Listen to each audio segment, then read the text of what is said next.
Bem, todos temos comportamentos que gostaríamos de mudar em nós mesmos. E com certeza queremos ajudar os outros a mudar o seu comportamento de forma positiva. Talvez o do seu filho, do seu cônjuge, de um colega. Quero compartilhar uma nova pesquisa com vocês, que acho que revela algo muito importante sobre o que faz com que as pessoas mudem de comportamento. Mas antes disso, vamos analisar uma estratégia que acho que provavelmente usamos muito. Digamos que vocês estejam tentando parar de comer guloseimas. O que vocês dizem a si mesmos? Bem, a maioria dirá a si mesma: cuidado, você vai engordar. E se este fosse seu filho, provavelmente você diria a ele que fumar mata e que, a propósito, ele está muito encrencado. O que estamos tentando fazer aqui é tentar assustar a nós mesmos e assustar os outros para que o comportamento mude. Não somos só nós. Advertências e ameaças são bem comuns em campanhas de saúde, na política. Isso porque todos compartilhamos uma crença enraizada de que se ameaçarmos os outros, se os induzirmos ao medo, eles tomarão uma atitude. Parece uma suposição bem razoável, exceto pelo fato de que a ciência mostra que as advertências têm um impacto muito limitado sobre o comportamento. Então, imagens chocantes em maços de cigarro, por exemplo, não fazem fumantes pararem de fumar. E um estudo mostrou que depois de ver essas imagens, deixar de fumar tornou-se menos relevante para os fumantes. Não estou dizendo que advertências e ameaças nunca funcionam. O que estou dizendo é que, em média, elas parecem ter um impacto limitado. Então a pergunta é: por quê? Por que resistimos às advertências? Bem, se pensarmos nos animais, ao induzirmos um animal ao medo, a reação mais comum que ele terá é ficar imóvel ou fugir. Enfrentar, nem tanto. Então, os humanos fazem o mesmo. Se algo nos assusta, tendemos a nos fechar e tentamos eliminar as sensações negativas. Talvez usemos racionalizações. Por exemplo, talvez você diga a si mesmo: meu avô fumava, ele viveu até os 90 anos, então minha genética é muito boa e não preciso me preocupar com nada. E esse processo pode fazer você se sentir mais resiliente do que antes, razão pela qual as advertências têm o efeito bumerangue. Outras vezes, simplesmente intocamos nossa cabeça no chão. Um exemplo é o mercado de ações. Sabe quando as pessoas tiram a cabeça do buraco no chão para verificar suas contas, não para fazer transações, só acessar suas contas para verificá-las? O que vemos aqui, em preto, é o índice S&P 500 ao longo de 2 anos. E em cinza está o número de vezes em que as pessoas acessaram suas contas. São dados de Carlson, Lowenstein e Sepp. Dados de controle das variáveis mais óbvias. Então o que vemos? Quando o mercado está em alta, as pessoas acessam o tempo todo, porque informações positivas fazem com que nos sintamos melhor e por isso as buscamos. Quando o mercado está em baixa, as pessoas evitam acessar, pois informações negativas fazem com que nos sintamos mal, e por isso as evitamos totalmente. E tudo isso é verdade desde que as informações negativas possam ser sensatamente evitadas. O que não vemos aqui é o que aconteceu alguns meses depois no colapso financeiro de 2008, quando o mercado despencou drasticamente. Foi aí que as pessoas começaram a acessar freneticamente, mas já era tarde demais. Então, podemos ver isso da seguinte forma: não apenas em finanças, em diversos aspectos de nossa vida, temos sinais de alerta e comportamentos ruins no agora, e é possível que estes levem a vários resultados ruins lá na frente, mas não necessariamente, pois há diferentes rumos do nosso presente para o nosso futuro, certo? Por ser assim, pode ser assado. E conforme o tempo passa, adquirimos cada vez mais informação sobre em que direção as coisas estão indo. A qualquer momento, é possível intervir e é possível mudar o resultado. Mas isso requer força. E talvez você diga a si mesmo: para que se preocupar com algo que pode acontecer? Pode ser que não aconteça. Até que chegamos em um ponto em que você realmente começa a agir, mas que às vezes já é tarde demais. Então, nós queríamos saber, no meu laboratório, que tipo de informação atinge as pessoas. Nós conduzimos um experimento em que pedimos que cerca de 100 pessoas estimassem a probabilidade de 80 eventos negativos diferentes acontecerem com elas no futuro. Por exemplo, Eu posso perguntar qual a probabilidade de você sofrer perda auditiva no futuro. E digamos que você ache que a probabilidade seja de 50%. Então, eu mostro para você a opinião de dois especialistas. O especialista A diz: sabe, para alguém como você, eu acho que a probabilidade é de apenas 40%. Ele mostra para você uma perspectiva mais otimista do seu futuro.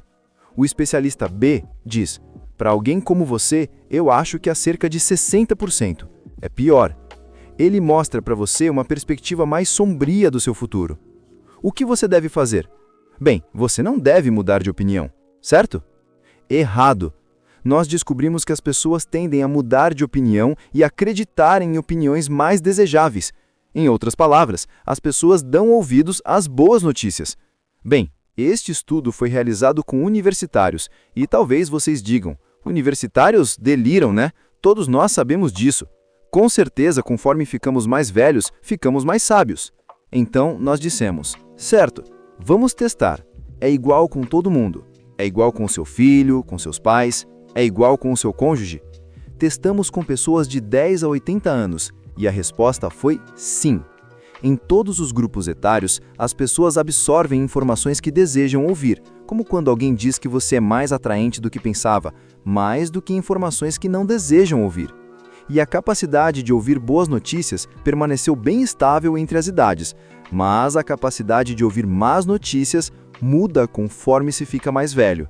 Então, nós descobrimos que crianças e adolescentes eram os piores em aprender com as más notícias. E essa capacidade melhorava com a idade. Mas aí, por volta dos 40 anos, na meia-idade, ela regredia. Isso significa que os mais vulneráveis, crianças e adolescentes, por um lado, e os idosos, por outro lado, são os que têm menos probabilidade de dar ouvidos a advertências. Mas o que podemos ver aqui é que não importa a idade que se tem. Você pode ter 20, 30, 40, 50 ou 60. Todos vão absorver informações que desejam ouvir, mais do que as que não desejam. Então, acabemos tendo uma visão como esta de nós mesmos. Nosso erro enquanto professores, mentores, empregadores, é que em vez de trabalhar com a imagem positiva que as pessoas mantêm com tanto empenho, tentamos colocar um espelho na frente delas. Dizemos a elas: sabe, a imagem vai ficar cada vez pior e pior. E isso não funciona. Não funciona porque o cérebro vai tentar distorcer a imagem freneticamente usando Photoshop e uma visão fantasiosa até que consiga a imagem que o deixa feliz. Mas o que aconteceria se nos alinhássemos com a forma como nosso cérebro funciona e não fôssemos contra ela? Tomemos como exemplo o lavar as mãos. Todos sabemos que lavar as mãos é a principal forma de prevenir a propagação de doenças, e isso é muito importante nos hospitais. Em um hospital aqui nos Estados Unidos, uma câmera foi instalada para ver com que frequência a equipe médica higienizava as mãos antes e depois de entrar nos quartos dos pacientes. A equipe médica sabia que a câmera havia sido instalada. Contudo, apenas 1 em cada 10 lavavam as mãos antes e depois de entrar nos quartos dos pacientes. Mas aí houve uma intervenção, um painel eletrônico que mostrava à equipe médica o seu desempenho. Sempre que lavavam as mãos, os números apareciam numa tela e ela mostrava o índice do seu turno e o índice da equipe da semana. E o que aconteceu? Bum! A adesão foi de 90%, o que é realmente incrível. E a equipe da pesquisa também ficou impressionada e conseguiu reproduzir o experimento em outra divisão do hospital. E, novamente, foram obtidos os mesmos resultados. Mas por que essa intervenção funcionou tão bem? Funcionou bem porque, em vez de usar advertências sobre coisas ruins que podem acontecer no futuro, como doenças, o experimento contou com 3 princípios que sabemos que realmente motivam nossa mente e nosso comportamento. Eu vou explicar. O primeiro princípio é o do incentivo social. No experimento no hospital, a equipe médica podia ver o que os outros faziam. Eles podiam ver o índice do turno, o índice da semana. Somos seres sociais e nos importamos com o que os outros fazem. Queremos fazer igual e queremos fazer melhor. Esta é uma imagem de um estudo que realizamos sob a liderança de Mika Edelson, estudante PhD, e ela mostra um sinal no centro emocional do nosso cérebro quando ouvimos a opinião dos outros. Nós descobrimos que esse sinal pode indicar a probabilidade de mudança mais para frente, a probabilidade de mudança de comportamento. O governo britânico está utilizando esse princípio para fazer com que as pessoas paguem seus impostos em dia.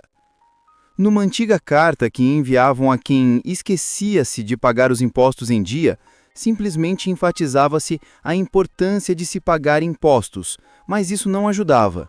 Então, eles adicionaram uma frase que dizia: 9 em cada 10 pessoas na Grã-Bretanha pagam seus impostos em dia. E essa única frase melhorou em 15% a adesão nesse grupo, e estima-se que isso traga ao governo britânico 5,6 bilhões de libras. Então, enfatizar o que os outros fazem é um incentivo muito forte. O outro princípio é o da recompensa imediata.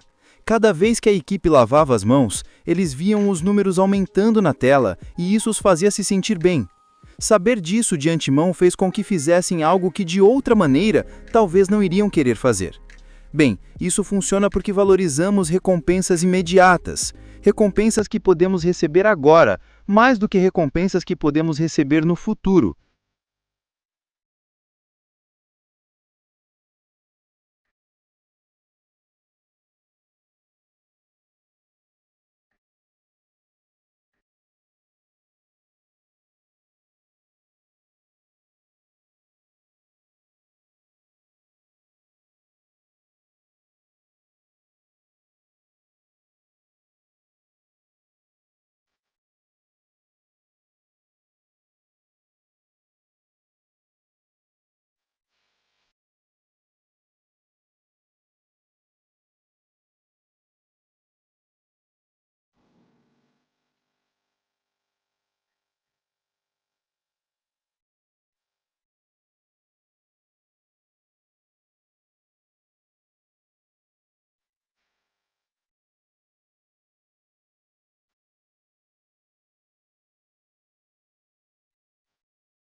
As pessoas tendem a pensar que é porque não nos importamos com o futuro, mas isso não tem nada a ver. Todos nos importamos com o nosso futuro.